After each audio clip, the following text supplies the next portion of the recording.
বিশ্বাস করিস নি গেল ধরো এটা ওনাদের মতো লোক গর্ব হওয়া উচিত।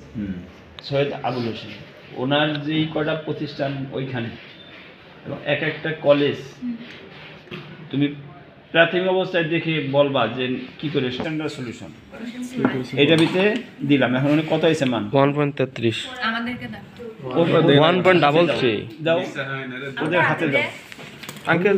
হ্যাঁ কিন্তু আঙ্কেল আর স্ট্যান্ডার্ড হলো 1.41 এটা কাজ শেষ। তুমি বাড়ি যাও কোনখান দিয়ে? আমি তো ঢাকার উপর দিয়ে যাই। এদিক দিয়ে কোনো সময় যাওনি? এদিক দিয়ে বলতে মাদারীপুর হয়ে মাদারীপুর দিয়ে হচ্ছে গিয়ে যাইতাম হচ্ছে যখন পদ্মা ছিল না। এখন নাও এখন কি আছে ওখানে? 0 না আর কিছু আছে? 0 মাটিতে বল 0.07 ঠিক আছে। এটাতে গুণ হবে। এটা কি? ওই ভাগের মান দিয়ে এটা গুণ হবে। এটা গেল তোমার একটা দাও এটা কের মান। এখন এই সয়েলের মানের সাথে ওই মান দিয়ে গুণ করতে হবে। গুণ করলে শেষ। গুণ করলে শেষ। এটা কত?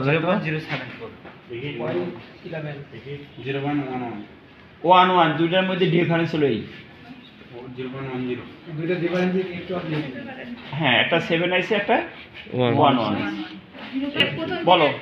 আমি বলি আগে প্রথম যেই মানটা পাইলাম 1.33 সেই মানটা 1.412 কে ভাগ করতে হবে 0.133 দিয়ে যেই মানটা পাবো সেটা পাবো কের মান।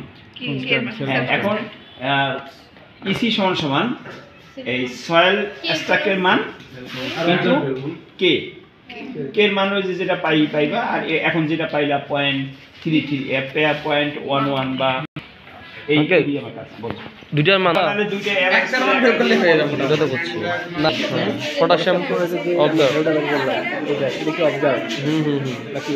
হ্যাঁ এইখানে দিলে ওইটাতে ওই গুণ দিবি তারপর ভাগ করার পর দিবি আসলে স্যার গুণ। না আমরা সেল কনস্ট্যান্ট কি জানি সব সময় কিবা উপরে থাকবে স্ট্যান্ডার্ড থেকে অবজার্ভ।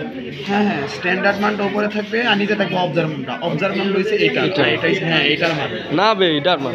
আচ্ছা আঙ্কেল আপনি অবজার্ভ মান এটা নিছেন না? এটা না আঙ্কেল অবজার্ভ তো এইটা হলো যে অবজার্ভ মান মানে পটাশিয়াম ক্লোরাইডের স্ট্যান্ডার্ড যেটা অবজার্ভ যেটা মানে আমার 1.412 ছিল এটার বাদে এইটা আমরা যেটা পাইলাম এখন পাইলাম কোনটা? এটা হলো সয়েলের সয়েল 1.3 না 0.7 এই মানটাকে কি বলে আঙ্কেল? দেখো এই যে অবজার্ভ ইসি এইটা হলো নিচেরটা আর উপরে হলো স্ট্যান্ডার্ড ইসি উপরেটা স্ট্যান্ডার্ড নিচেরটা অবজার্ভ।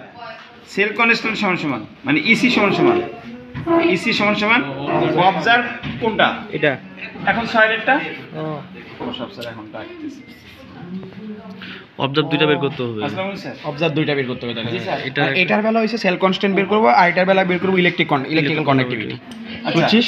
শোনো এখন এইখানে এই কে এর মান ভাগ করার পর এটার মানটা লাগবে হইছে সেল কনস্ট্যান্ট বের করার জন্য অবজার্ভ মানটা। আর এইটার অবজার্ভ মানটা হচ্ছে এই সেটটা স্ট্যান্ডার্ড মানটা কোনটা?